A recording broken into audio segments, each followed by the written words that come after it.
বিশ্বের সামরিক শক্তিতে মিয়ানমারের অবস্থান ৩৫তম। তাদের রয়েছে আধুনিক অস্ত্রশস্ত্র ও বিশাল সেনাবাহিনী। এ ধরনের একটি শক্তিশালী বাহিনীর বিরুদ্ধে আরাকান আর্মি যখন লড়াই শুরু করেন তখন তাদের সশস্ত্র সদস্য সংখ্যা ছিল মাত্র ২৬ জন। উল্লেখ করার মতো তেমন কোনো আধুনিক অস্ত্রও ছিল না বাহিনীটির কাছে। ২০০৯ সালের ১০ এপ্রিল যাত্রা শুরু করা আরাকান আর্মি বা এএ মিয়ানমারের গুরুত্বপূর্ণ শহর মুংরু বা রাখাইন রাজ্য পুরোপুরি নিয়ন্ত্রণে নেওয়ার দাবি করেছে। যে কোনো সময় তারা স্বাধীনতার ঘোষণা দিতে পারে বলেও মনে করছেন অনেকে। এই শহরটি বাংলাদেশের সীমান্তবর্তী এলাকা। মিয়ানমারের কাচিন রাজ্যের লাইজাই এই সংগঠনটি গঠিত, যার প্রতিষ্ঠাতা নেতৃত্বে ছিলেন তুন মং এবং নি না অং। এই দলটির লক্ষ্য ছিল রাখাইন রাজ্যের জাতিগত রাখাইন জনগণের স্বার্থ রক্ষা করা।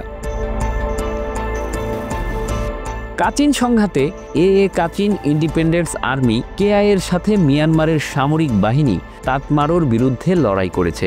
বেশিরভাগ এএ সৈন্যরা মূলত কেআইএ মিলিটারি একাডেমিতে প্রশিক্ষিত ছিল। আরাকান আর্মির ২৬ সদস্যের বিপরীতে তখন মিয়ানমার সরকারি বাহিনীর সদস্য সংখ্যা ছিল প্রায় ৪ লাখ। কিন্তু আরাকান রাজ্যের বাইরের মাটিতে প্রশিক্ষণ নেওয়ার কারণে বিদ্রোহী এই গোষ্ঠী প্রথম দিকে মিয়ানমার সেনাবাহিনীর নজর এড়িয়ে যেতে সক্ষম হয়েছিল।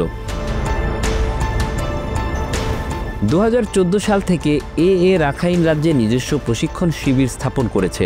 মায়ানমার পিস মনিটরের মতে ২০১৪ সালে এএ এর ১৫০০রও বেশি সৈন্য ছিল। ২০২০ সালের জানুয়ারিতে আরাকান আর্মির প্রধান দাবি করেন তাদের ৩০,০০০-এর বেশি সৈন্য রয়েছে।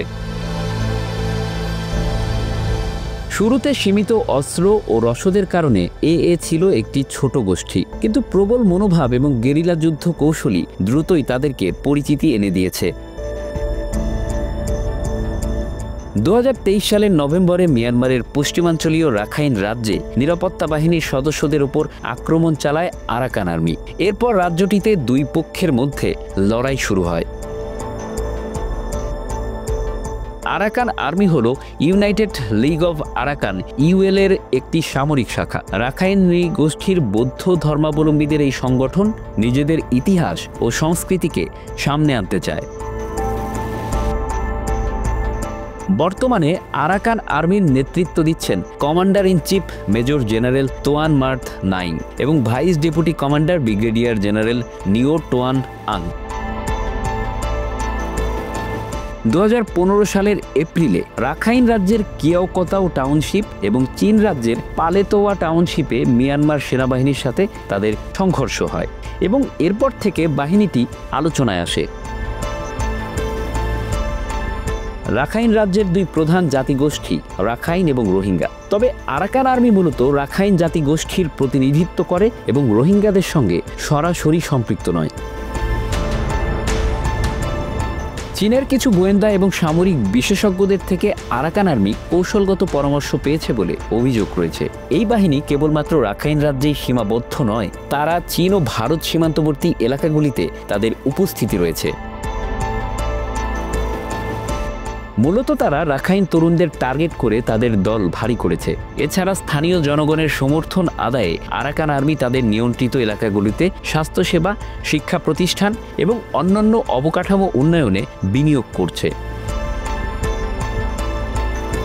এসব অর্থায়নের জন্য তারা রাখাইন রাজ্যের কিছু প্রত্যন্ত এলাকায় ইয়াবা এবং অন্যান্য মাদকের কারখানা স্থাপন করেছে বলে অভিযোগ রয়েছে। Bangla affairs news desk.